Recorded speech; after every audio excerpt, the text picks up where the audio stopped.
the show. Wait, Leslie Rob said what?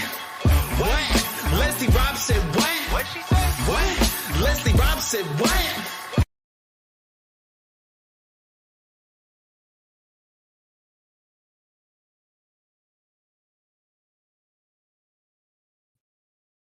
Well, hello, and welcome to another episode of Leslie Said What? Oh my gosh, guys, it has been forever. Am I right? Oh my gosh. Okay, so just like always, feel free to join the conversation via the comments. So tonight's guest is my principal, Mr. Abed, and he is going to talk to us about the top tips for building a great relationship with admin. Okay, this is going to be hilarious. Okay, he is so comical. Okay, so this is going to be a lot of fun. All right, so as always, feel free to join the conversation via the comments, say hello, ask questions, and we will address your questions and your comments as they come in. We are just so excited to be here. So why waste the time? So without further ado, let's bring him on, Mr. Abed. Hey, Mr. Abed. Hey, how are you? I didn't hear anybody cheering for me, so I was like clapping for myself. No harm in that. No. What's up, Leslie Rob? Oh my gosh, how are you, Mr. Abed? Living the dream. Every day is a great day. That's what you always say. Yes, ma'am. How you doing? You doing all right today? I'm doing great. I'm doing great. I'm just so glad that you were able to take the time to be here tonight. So yes, thank you. Well, what I figured is viewership's down on your podcast, and that me being on there might help the viewership and maybe the ratings a little bit. So I figured, why not? I'll take one for the team, get those ratings up for you. So you are a mess. Oh my gosh. Mr. Bed, why don't you tell everybody how we met? Well, so I guess a couple years ago, I don't know, it's probably been 7-8 years ago, I was looking for a fax teacher when I was assistant principal at Swansea High School. And I had a fax teacher position. And this lady applied for this position, but she was living internationally at the time. And so we interviewed her, and she was the only applicant in the whole system for a fax teacher. Was it mid-year or was it the beginning of the year? Yeah, it was mid-year. I applied like in December. Yeah. And so we did a Zoom conference call and hired her that way. And then ever since then, it's been a rough road for me. Whatever. You love having me at school. Yeah. So I hired you at Swansea High School, and you came as a fax teacher, and you were there. We were probably there together for 3 years before I left and went to the Career and Tech Center, and then you took off to a different county. Yes, so I was like, look, I need to go make more money. So that's how we met. But, kind of the funny story is, your dad and I knew me, right, from years ago. Which is crazy. We never knew that until one day you showed him a picture of me, and then you showed me a picture of him. I was like, yeah, I know your dad. He used to come to my father in the grocery store growing up, and your dad used to come in there all the time and buy stuff from us. So yeah, it's so crazy that's just weird. And we just realized that. Yeah, I mean, Spotsylvania is a small, the world's small anyhow. And I went to the same high school that you did. Obviously, you're a little older than I am, so you went whatever. And so I'm sure. So full of it. So I'm sure I passed across sometime before, but never but that's how. It, yeah. Yeah. So it was kind of neat because I was assistant principal at the high school that I went to high school, and you taught at the high school that you went to high school too. So it's crazy. It's such a small town that we live in. But yes. So guys, Mr. Abed is my current principal. If you guys did not know that, you can see us on TikTok. We made a few videos together. But that's how you originally went viral. Just remember that. Whatever. So he takes credit, guys, for my success. And he says he equates it to our videos that we made. If you guys haven't seen them, it's on all social media platforms. All right. So Mr. Abed, introduce yourself to us. All right, so my name is Retha Abed. I've been a principal now for 4 years. I've been in administration for 10 years. Nice. So prior to that, I was a high school marketing teacher, DECA advisor.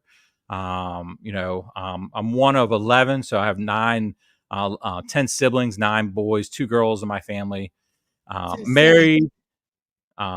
wife, and I've been married 24 years. And my daughter's going to be a senior this year, if you can believe that. That's So I was crazy. a So senior in see high who's school. older. You are. Well, I just started later in life. So Whatever. yeah. So yeah, that's who I am. I'm, been in Fredericksburg, Virginia, Spotsylvania area almost all my life. Went away for college. I took off to Rhode Island to go to school, and then Oh, wow. ended back in Fredericksburg. Well, we are just glad that you're here. So, and literally, like, guys, definitely A1 as far as principal. All right. So, what brought You you to know, being a principal? Wait, I what? don't sign your paychecks, right? Like, Oh my so gosh. So clearly, since you don't sign my paychecks, I'm not lying because I ain't got nothing to lie for. I mean, I'm just saying. So, what brought you to being a principal? the honest truth is I wanted to go to the bathroom anytime I wanted. So when you're a classroom teacher, whew, you have to go to that restroom sometimes and you have to ask for coverage. People won't run into you, but no, the truth is that when you're a classroom instructor, you make such an impact on kids, right? And kids remember Yeah. you, and especially being like a club advisor like you are, you get to take kids on leadership events, and you made such an impact. And so when you think about what your next step is, how you can make more of an impact on more kids. Yeah. And so when I left the classroom, the goal was to get into administration so I can have a bigger impact on kids and and staff and things like that. So that's how I got into being a principal. Is I just thought, what's next and how I can help more. Yeah. And so far I think it's been working out for me. Yeah. Now, how long were you a classroom teacher and what did you teach? So I was a classroom teacher for 10 years. I taught marketing. So I taught like sports marketing, marketing. I did like a business management class, and was also a DECA advisor. I used to coach wrestling and helped out with football and things like that. So Oh, okay. yeah. Well, And cool. And what grade level do you work with now?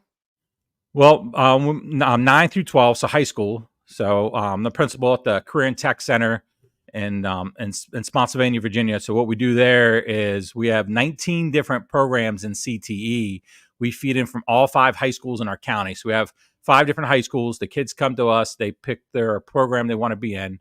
They apply, and we have 19 different options for our students right now. So anything from your medical, nursing, and dental. Vet assisting. We have culinary arts, automotive, welding, just a variety of things. One of my favorite classes is a hospitality class. We're still looking for a great teacher for that class, but it's one of our. Whatever, guys. He's saying that because I teach hospitality. Whatever. I am a good teacher. Yeah. So we feed in from all 5 high schools, and right now at our current enrollment, we see about 1,300 to 1,400 kids a year that come through our programs. Nice. Yeah. It's fantastic. And it's such a great alternative for kids nowadays because so many people have gotten away from like, hey, college is next. And they are looking into alternative routes like career and tech. So that's awesome.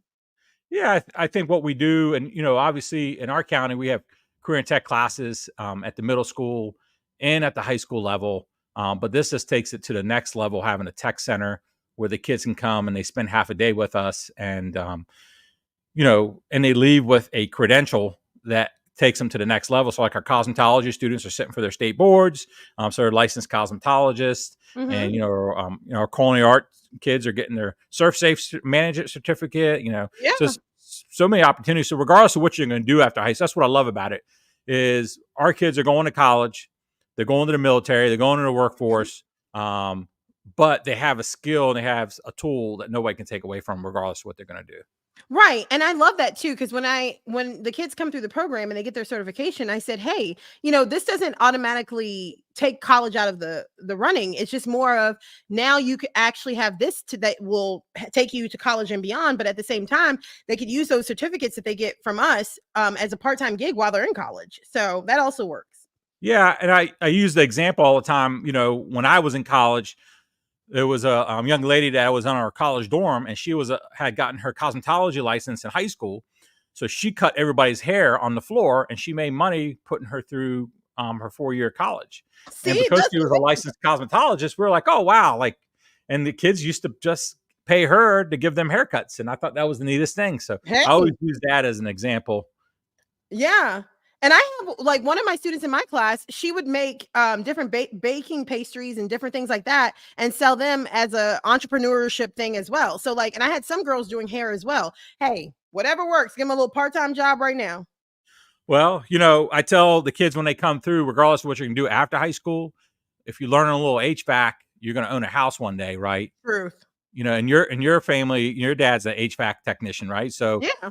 you know, imagine, you know, right now, the middle of summer and your HVAC goes bad, or in the middle, and then it's 100 degrees in the house and you're calling an HVAC technician to come out. That's a lot of money you're paying. But if you just Oh, knew a for little bit sure. about HVAC, Oh, so for sure. yeah. Oh, yeah. No, I agree with you. Okay. So, Mr. Bed, tell us something funny, a funny experience you've had as a principal so far. One of the funniest things you can think of has happened so far. Well, I'm gonna be honest with you, Miss Rob. A lot of the funny stuff is happening around you, but you know, it's every day is a really good day. You love what you do, right? You get to walk in a building, and you like the people you work with, you like the kids that come through, and you like the community. And so, but I guess you know when I'm thinking about a funny experience, it's really when I try to hire you to come back to the Career and Tech Center Oh my because gosh. Of course you had to make it about me. well, it's not about you, but you say, hey, what's, you know, there's a lot of funny things, you know, you know, but when you're like calling and trying to recruit somebody for a job and it's hard for us to find people in our building, it's Oh my different god. because, you know, we have all the trades, Yeah. right? We're not going to college fairs recruiting, you know, people that come to our tech center. And Right. so when we're, you know, creating a new program around hospitality, travel, and tourism, you wanted the right person. So you know, the funniest is, you know, obviously I called you 3 or 4 times to recruit you and you didn't want to come because you're making, you know, this amazing money and you're driving 2 hours each way and, you know, Whatever. all that stuff. But just sitting at that light that one morning, and it was 7 o'clock in the morning, and it was the summertime, and I'm sitting at the light right before the school, and I said, you know, God, I'm gonna call Leslie one more time before I get to work because, you know, just to see what she says. It's 7 o'clock in the morning, and I call you, and you're like, God's told me you're calling me today. And, you know, and it's not funny because you're saying, but it's just the It's workup true. to that. And, you know, Yeah. having that, you know, it's the process of trying to hire somebody and this, and, you know, today's market of trying to find teachers, Good and teachers, anyway. good teachers. Yeah. Yeah. We're still looking good teachers, but, you know, that's probably one of my, you know, funniest experience. The other, you know, is I went to a meeting one day and all these principals are talking about all the different things that are happening in their building. And I walked in and they're like, what's crazy in your building? And I said, well, I walked into automotive today and they said, Mr. Abed, we're out of gas. Can you go buy us gas so we can get the car started? You know, and so I'm Yeah. running to the gas station. You know, how many times does a principal get to run to the gas station, get gas, bring it back so they can work on a car and do different things like that? Yeah. Oh my gosh. Yeah. And so you had to go actually and get the gas and bring it back? Yeah, I'll get the But see, gas. hey, not every principal would have done that. So see, hey, look at you. Yeah, I don't mind, and whatever the kids need, right? Yeah. Well, If Clementine says, hi, Mr. Abed, oh, hey, in the Clementine, how are comments. you? And Sue says, two of my faves. Seriously, y'all crack me up. Well, thanks, Sue. Hey, Thanks for being here. I'm not getting paid, Sue, so you know. Oh my gosh. Okay, so Mr. Abed, so let's dive right in. Tell us some top tips for building a great relationship with admin, because a lot of teachers nowadays, let's be for real, cannot stand their admin, like on more levels than one, which I'm sure you've heard through the grapevine, different things. But what are some things that you feel would help teachers and admin build a great relationship? So the biggest thing is just being consistent. As an admin and as an instructor. So whatever the expectation is of you have of your staff, it has to go across the board, right? So there is no favoritism. There is no I like this person. This person's a great teacher, so I'm gonna give them a little slack. Where this person is not a great teacher, so let's harp on them. You know, if somebody's not doing their job, and they're the best person in that building, regardless if it's the principal or the teacher or the custodian. You have to be fair and consistent to that person. And I just wholeheartedly believe that. Like, if I tell somebody, one person, why are they late to work, and I have to tell the other 10 people who might come late, and it's just being consistent, but also, it's about building relationships and getting to know people. Yeah. You got to get to know people, and that's regardless of the industry you're in, right? Mm-hmm. If you don't take the time to get to know somebody and get to know a little bit about them and have a honest conversation with them about life, their kids, what they're doing after school, it can't always be about business. True. Well said. Yeah. And so I feel like I build good relationships with my staff and everybody around me. I feel like I listen, now, am I right all the time, or do I do everything right all the time? No. Have I made mistakes? Yes. Have there been people who may not like every decision I've made? Yes, but we always do it for the kids, right? Whoever we make the decisions, what's best for our students and what's best for our school and what's best for our staff. So I think, building that relationship and being consistent, and then setting those expectations like day one, True. Mm-hmm. The other thing, Leslie, is that I wouldn't ask anybody to do anything that I wouldn't do, or I wouldn't hold anybody accountable if I'm not holding myself accountable. So, sometimes just getting feedback, like, tell me, because sometimes, like somebody told me, you don't know what you don't know. True. And Yep. if I don't know, I can't fix it, or I can't try to solve the problem to fix it. Yeah. No, and I like how you said that the expectations are communicated from the beginning, and then that they're clear and they're concise and that they make sense. Like, that's the essential thing. I think that a lot of times it's a breakdown in communication. I think that contributes to that breakdown in relationship between principal and teacher. Yeah, I think it does. Or, sometimes we get lost and emailing. And sometimes, when you email something, it doesn't, you might interpret it one way and I might interpret it another way, and so trying to follow up and trying to be like very precise on what you email, or following up with a conversation, or actually just talking to people. Yeah. I think we lose out on talking to people. For sure. I completely agree.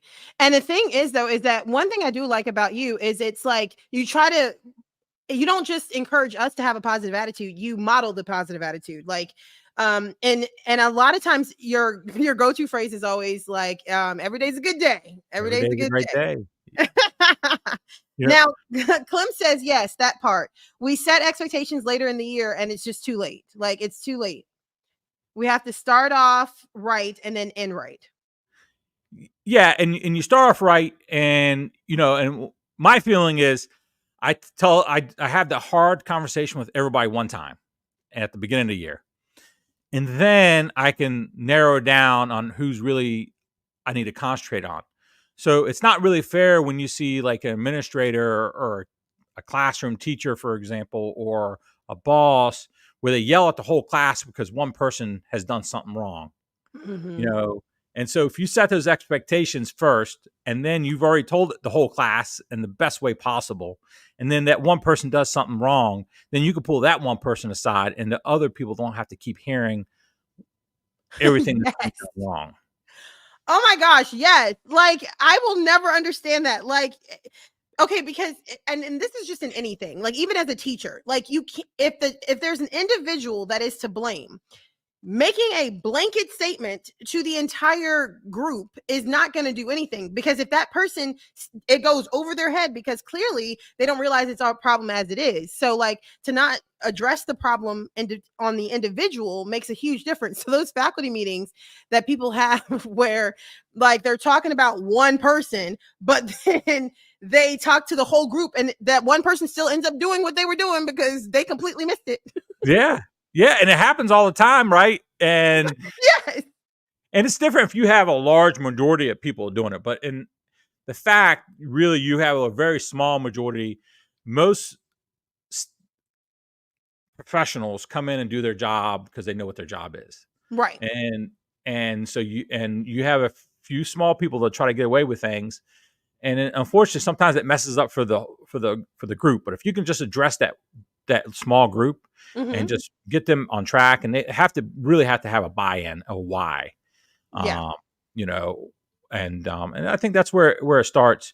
So it's just being able to communicate, being able to talk to people, build that relationship with people. And yeah, do I have bad days? Am I not feeling well sometimes? We all do, but sometimes when you walk through that door, you got to flip a switch, and you Mm-hmm. got to decide what kind of day you're going to have. Truth. And we all have problems in life, right? Mm-hmm. But it's nobody's fault in the building you work in, the students you're teaching, the staff you're working with. So switch the flip the switch and put a game face on. And do I feel like I'm living the dream? Yes. I wouldn't say it if I didn't. When I first started saying it, people were like, yeah, you're just living somebody's nightmare. And I said, no. I said, you got to know, and deep down inside, if you're living a dream, because there's people worse off than you in the world. So And true. so that's just, I've done it. I've said it for years. I probably started saying it out of like anger one day because something was going wrong in life, and I'm living it. But then I realized I am living the dream. Yeah. So That's awesome. Now, and let me ask you a question. So one of the teachers had sent me a message, and she said that her admin was new to her school, and this was just a few weeks ago. So a new principal, he came in, and she went to school to pick up her laptop early, and just so happened he was in his office. So she pops in his office to introduce herself, to say, "Hey, I teach here." And the principal said hello, whatever. So she walks out, and she says, me and my husband are gonna whatever, da, da, da.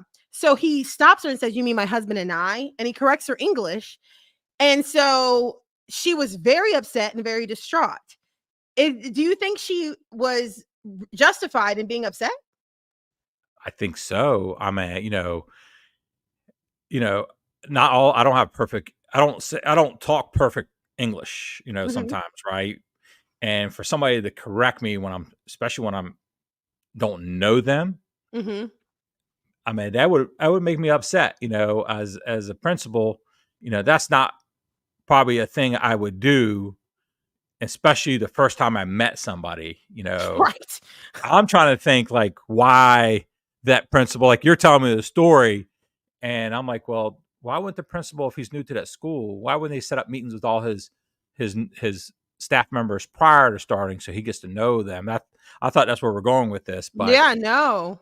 for him And to so correct, he ended up doing that, she said. Like, so she followed up with me this past week, and she said that like she went in and tried to sever the relationship. And that's something I wanted to bring up, because I wanted, and you said exactly the same thing I was thinking. Like, to correct someone's English initially, meeting them like that is just like that's a way to sever a relationship from the jump. Like, it started off on a good note, she's introducing herself, and yeah, then for him to shift it like that, it makes a huge difference. So she said that next week he did a meet and greet type thing for all the teachers, where they had a meeting with him individually. But by the time it got to that point, she didn't even want to talk to yeah, talk to him, because you sever the relationship from the beginning. yeah. I mean, they definitely got off on the wrong foot. But what I would do, I mean, obviously he probably did it. He probably doesn't understand what he did. Hmm. He's probably so used to correcting people Yeah. that it just was natural to them to him. Hmm. So once you get to know that person a little better, and you try to because you're going to be working for that person, it's Right. probably hard, but you go in and have that conversation and just like, I just want to let you know, I think we started off on the wrong foot. One of the things that really took me back is that when you corrected me, and Mhm.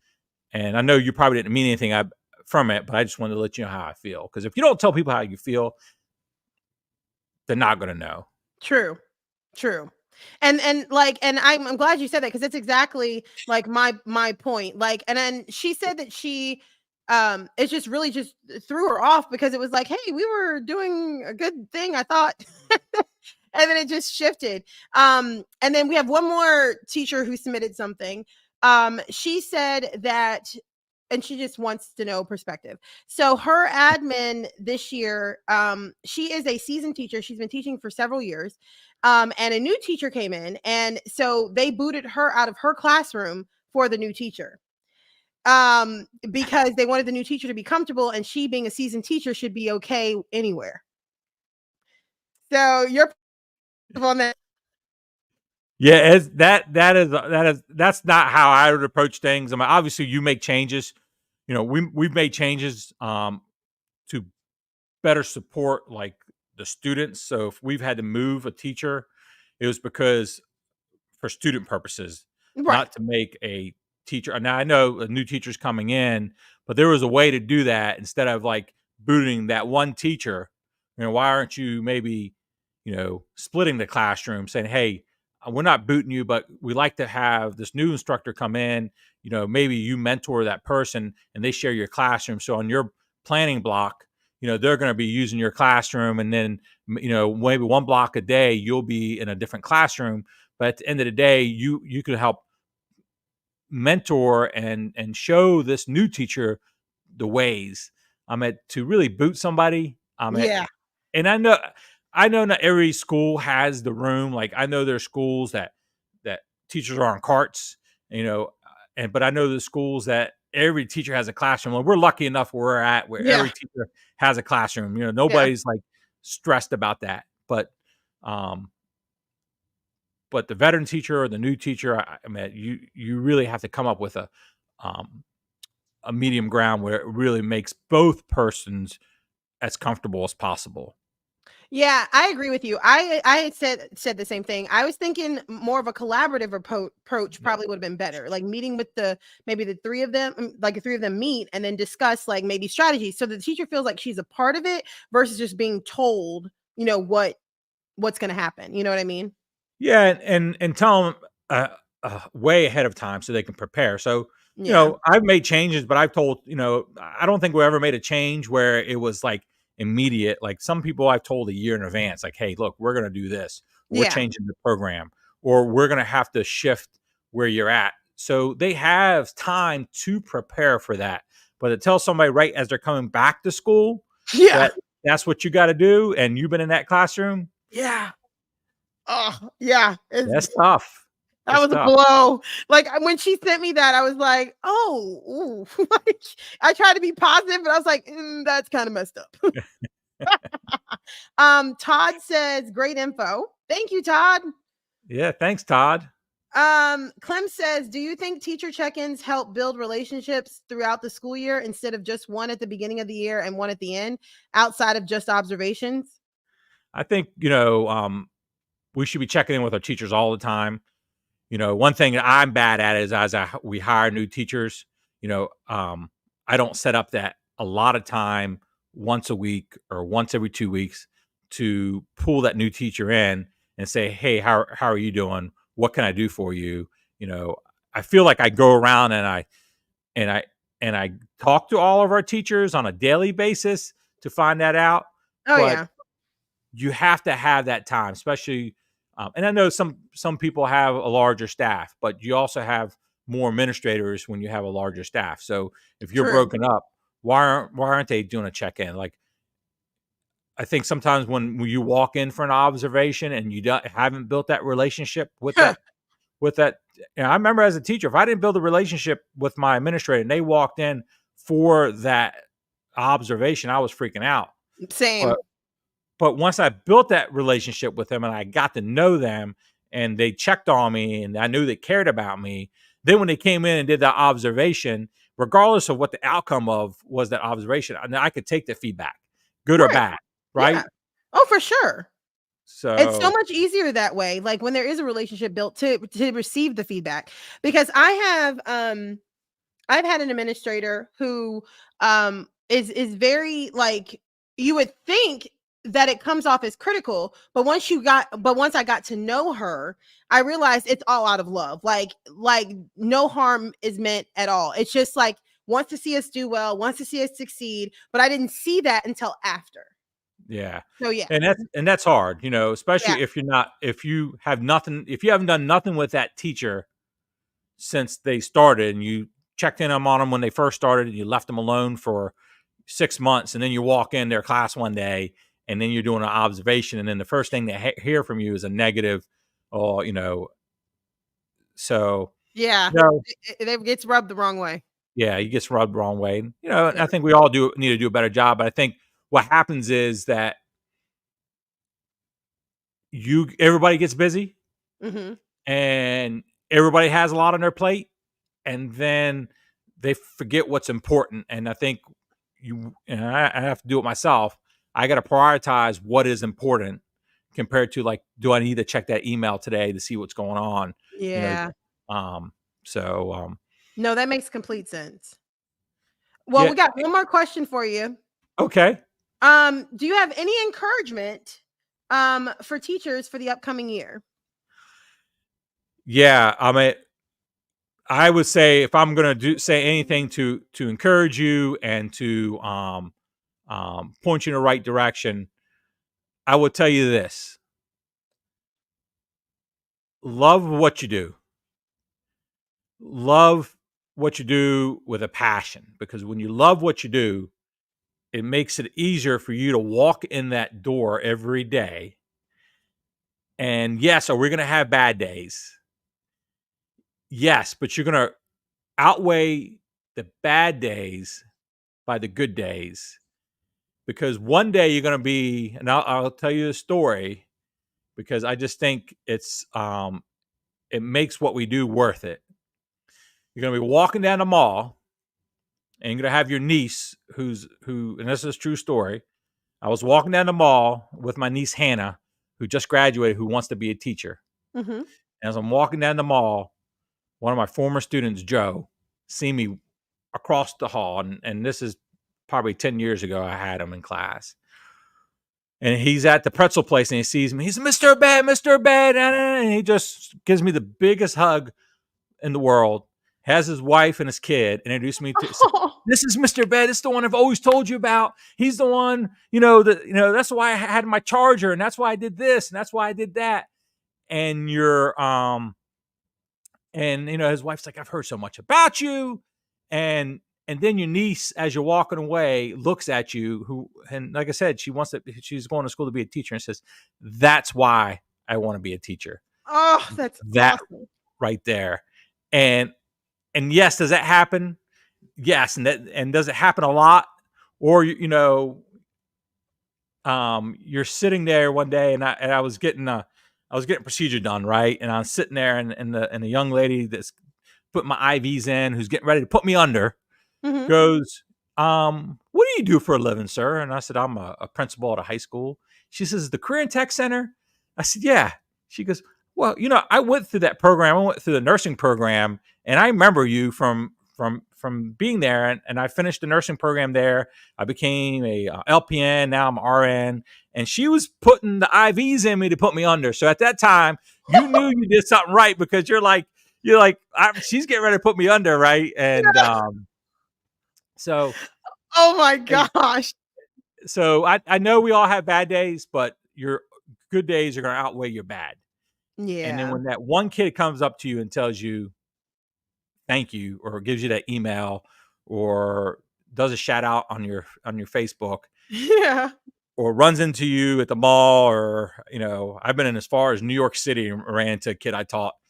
It makes it worthwhile. It does. It does. So, yeah. And like I always say, this is my biggest motto. I said it at a conference that I taught a PD at this summer, and some teachers like, you need to put that on something and like sell it, because I told them, I said, we as teachers, I wanted them all to remember that we as teachers will go with our students for the rest of their lives. It's just a matter of how we go with them and the impact we made. It's just a matter of, we're going to make an impact, but is it going to be a positive or a negative one? And we have to make that choice each day. Our students, our students get a fresh start. They should get a fresh start every day. It's hard sometimes, but we should give them a fresh start each day. I'm just saying. No, they remember that. I mean, there's so many kids who remember the teacher who never encouraged them. Mm-hmm. And then when they become successful, they go back and tell that teacher, like, you never believed in me, but I think we see more kids come back and thank that teacher. Yeah. My wife and I always fight because she always says her job's more important than mine. Because she's a nurse, and she says, "Well, I save lives." I'm like, "Yeah, but we taught you to save lives." Like, Boom. so Exactly. Oh so man, that's so funny. Yeah, no, and it's crazy because we look at it even in the celebrity world, like the celebrities who literally will go and thank their second grade teacher. Like Adele just brought, I think it was, I can't remember what grade it was, but her teacher showed up at one of her shows and she was blown because what they did is they asked her a question. They said, "Who in your life has made the biggest impact on your life and made the difference in your life?" And she said it was her second grade teacher, I think. And so they had surprised her. Her second grade teacher was in the audience and they brought her on stage and she was freaking out and she just bawled because like that's what I'm telling people. As teachers, we make an impact. It's just we may not see it all the time, which is hard. Like that return on your investment type of thing. You don't always see it or hear it, but we do make a difference. It's just a matter of what type of difference. So yeah, and I'm still friends with teachers I had in high school. So like even the other day was just weird. It's like, I turned 50 right last week, and so everybody was posting on Facebook, and a teacher I had in elementary school goes, "How can you be 50?" Like, it's neat because when you build a relationship and then you get to know people after being out. I'm still, my high school marketing teacher. I met every time we were in. My daughter plays basketball and we're near where he lives. And I was like, "Hey, we're going to be here playing basketball." And he showed up and, and it's just, so you build those relationships and that's the key is building the relationships, getting to know those kids and getting to know the people around you, yes, and so for sure. I'll tell you something somebody told me and I still to this day, I think about it. And when I first was applying to be a principal, I was sitting in this final interview and they asked me, "You're one of the nicest guys we know." And this talks about relationships and things like that. And they go, "What are you going to do that first time where a staff member gets mad at you because you made a decision that they didn't like? They don't answer your phone calls no more and they don't want to talk to you." Mm-hmm. And I said, at the end of the day, I go, "It's about the kids." And when people understand it's about the kids and they understand why you're doing it, then they might stop talking to you and they might stop answering your calls, but it's only going to be for a little while because they're True. going to, they're going to see that you're not, you don't do anything. I don't try to ever do anything that negatively affect a staff member or jeopardize their livelihood. Yeah. Yeah. Yeah. And so sometimes, you do have to have those tough conversations and sometimes you have to make those tough decisions, but that's Yeah. all of us, regardless of what position we're in. Truth. So, No, so well said. So well said. But yes, any other questions, comments, guys, please drop them in the comments. We're going to head out shortly. Mr. Abed, I just want to thank you for taking out time to be here. Because we know it's the beginning of the year, things are getting crazy and kind of hectic and busy. So the fact that you took out time out of your schedule to be here is just amazing. So thank you. well, I was just honored that you finally asked me on your podcast. I Oh my mean, gosh. I don't know how many episodes you've had, and I just assumed that, when I helped you go viral making those videos a couple years ago, that some kind of royalties would come into play at Oh some my gosh. point. You are a But mess. no, I appreciate it. I mean, it's always a pleasure. And not to toot your horn. I mean, you're one of the hardest working people I know. Thank you. And not only obviously are you teaching and you're doing your podcast and your comedy and all the professional development you want to do, and that's the hard part about teaching, right? Is Yeah. we've got to start taking better care of our educators, and so they don't have to work 3 or 4 different jobs. Yeah. We should hold them at the same the same level as we do our athletes. And Yeah. that's just not for just our teachers, but that's a lot of our hardworking people out there. So true. With the police department and the fire department and that really are on the front line of things. And so I'm hoping that one day we get to that point where they go, "Oh, wow, let's really take care of people," and maybe maybe our teachers will come back. Yeah, exactly. So it's getting harder and harder. I know. And it's like the shortage is getting worse and worse. I seriously wonder, like, and this is just something that me and some of the other teachers have talked about, if eventually like it will be the fact of like a computer lab with kids in it doing virtual learning, like with one person in there, because it's easier to combine them all into that and with no teachers, since they don't have teachers. So it's interesting. A lot of colleges are doing that already, universities, Yeah. and I'm sure there's some subjects in high school that they can't find teachers for that they're doing that. But Mhm. Is that the best way for our kids? No, for sure not. No. So, No. no, but it's always a pleasure, Leslie. Obviously, if anytime you got, but since you have a big audience, I will do a shout out that I am looking for an EMT instructor. So if you know anybody who teaches EMT, we want to start an EMT program at the Career and Tech Center. It's a high demand need, and we like to say we grow our own in Spotsylvania. So with all our programs. So yes, guys, he's hiring for EMT. What else are you hiring for? That's it. Or maybe a hospitality teacher if you continue on the road that you've been on. Oh, whatever. But EMT, we wanted to start it up and we just haven't found the right person. But our health science area has really been growing. But if you ever talk to my wife, Leslie, I always tell her I start these programs because of her, because she's in the healthcare industry and she says, I need EMTs. So we're like, all right, I start an EMT program just for you, honey. Just for her. Just for her, just so you can have your EMTs. That is hilarious. Well, hey, there is a shortage in the medical field too, so we get it. Yeah.